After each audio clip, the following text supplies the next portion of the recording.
En fait, même pas besoin de dire que t'es minimaliste. C'est correct de juste vouloir aller un petit peu plus vers ce mode de vie-là.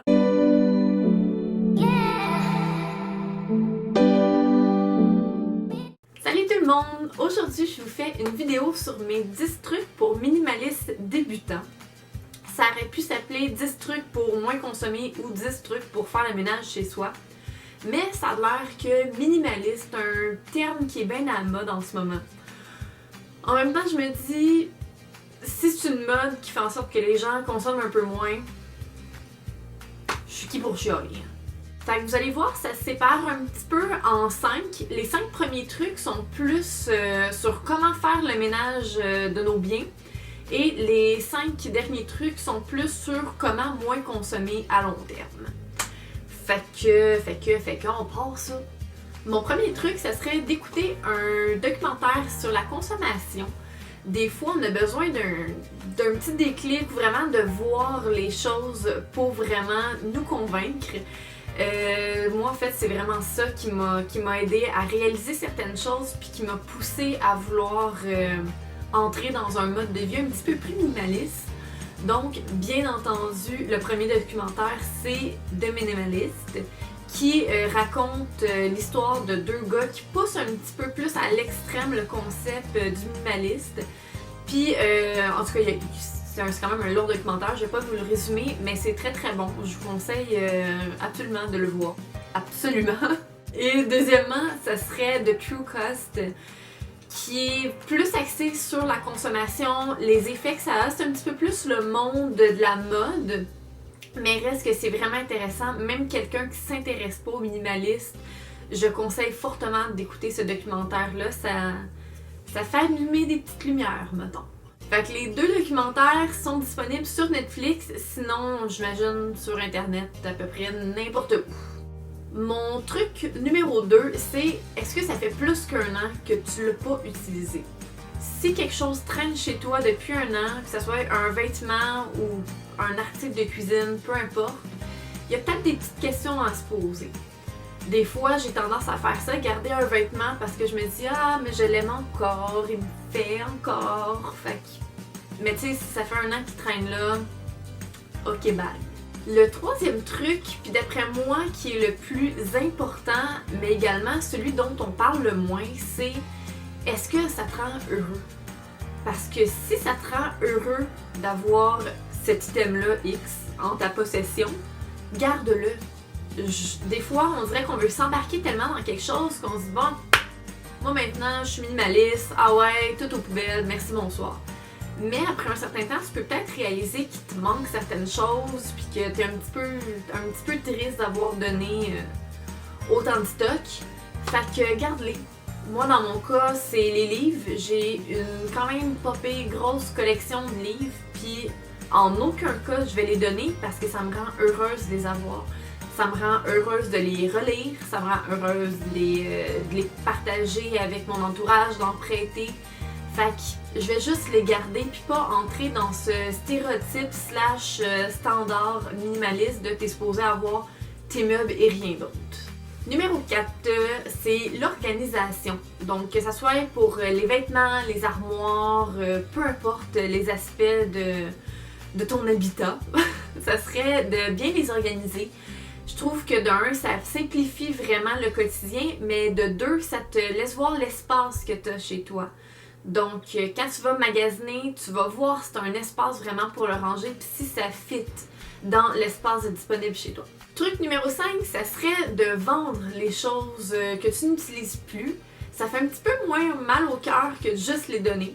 Quoique donner, des fois, ça peut faire du bien aussi de savoir que tu rends quelqu'un d'autre heureux gratuitement. Mais tu sais, des fois, les vendre, avoir quelques dollars de plus dans tes poches, on dit pas non. Pour ceux qui habitent au Québec, il y a le fameux site Kijiji. Je pense que tu peux tout vendre là-dessus. Une voiture, une maison, des vêtements, des électroménagers, un rein. Je pense que tu peux tout vendre. Et sinon, il y a le site Depop, en fait, qui est une application.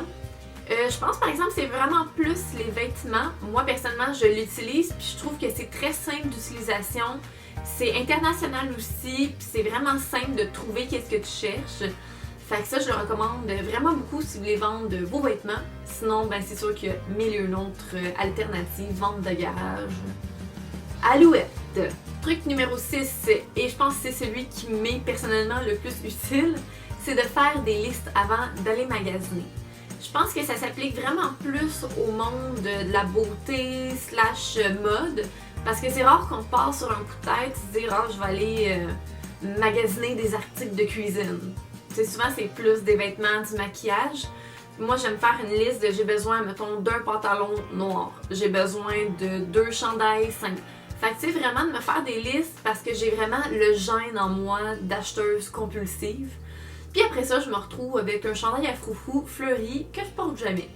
Fait qu'avec mes listes, je sais à quoi m'en tenir, je sais qu'est-ce qui me manque. Merci, bonsoir. Elle est partie. Numéro 7, ça serait de se renseigner sur le produit avant de l'acheter. On peut bien chialer comme qu'on veut sur les YouTubers, comme quoi ils ont tellement trop de choses, puis ils consomment tellement, puis blablabla. Mais en même temps, je me dis que leur job, c'est vraiment de faire la revue de produits pour que d'autres personnes soient mieux informées, pour qu'ils n'achètent pas quelque chose qui leur convient pas. Fait qu'avant d'acheter un produit, que ça soit, là je parlais de YouTube, mais ça peut être aussi des articles que vous allez lire ou peu importe, des avis, allez voir sur le site, informez-vous en général, comme vous voudrez. Mais ça permet vraiment de se renseigner sur un produit avant de l'acheter, que ce soit un frigidaire, un divan, un produit de maquillage. Informez-vous vraiment sur les avis que vous pouvez trouver. Puis si c'est un vêtement ou quelque chose de textile, lisez un petit peu les étiquettes pour voir c'est quel type de textile, est-ce que ça va durer longtemps, etc. Numéro 8, il est un petit peu relié au numéro 7, ça serait d'investir dans de la bonne qualité. Donc, à place d'acheter quelque chose, un petit chandail cheap à 10$ que tu sais qu'il va durer à peu près 6 mois, ben mets donc le double ou le triple, puis comme ça tu vas savoir que tu vas pouvoir le garder 3 ans. Parce que le minimalisme, c'est pas juste de posséder moins, c'est de consommer moins à long terme.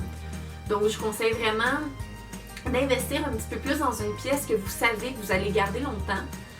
Bien entendu, ça serait d'y aller un petit peu avec la sobriété également, parce que si tu achètes quelque chose de très excentrique, tu risques de tanner un petit peu plus vite, soit de vouloir racheter plus vite. Donc, sobriété et qualité.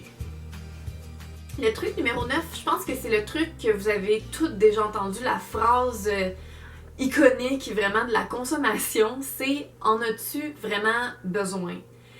Puis moi, j'aime bien la pairer avec la question « si c'était le triple du prix, est-ce que tu l'achèterais quand même? » Des fois, c'est cette petite réflexion-là avant de passer à la caisse qui fait en sorte qu'on revient un petit peu à nous, puis qu'on évite de faire des erreurs d'achat, puis de se ramasser à quelque chose qu'on n'aurait pas vraiment besoin finalement.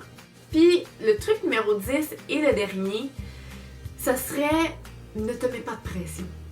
Pas besoin de rentrer dans un moule ou dans un stéréotype ou même de dire le mot « je suis minimaliste ». C'est correct de vouloir avoir moins de possessions, mais pas nécessaire de tout jeter. Vas-y un petit peu à petit peu, fais un ménage, puis si dans 6 mois tu sens que tu as encore trop de choses puis que tu peux en faire un autre, vas-y. Mais des fois, de se mettre cette pression-là, de vouloir à tout prix être minimaliste puis de pouvoir s'associer un terme, des fois ça peut faire le contraire puis nous rendre malheureux. Fait que vas-y juste comme que tu sens que tu peux le faire. Ça serait mon dernier truc. C'est ça. Allô encore, j'ai manqué de batterie, fait que je voulais juste finir la vidéo, vous dire un gros merci d'avoir regardé. Puis si vous avez des commentaires, laissez-moi ça juste en dessous. On se revoit très bientôt pour une autre vidéo. Bye! Miaou miaou! Tu sais quand le volume c'est pas ton ami. Chacha? Achetez ça, on n'achète pas! Miaou? Ben, je pense que c'est tout.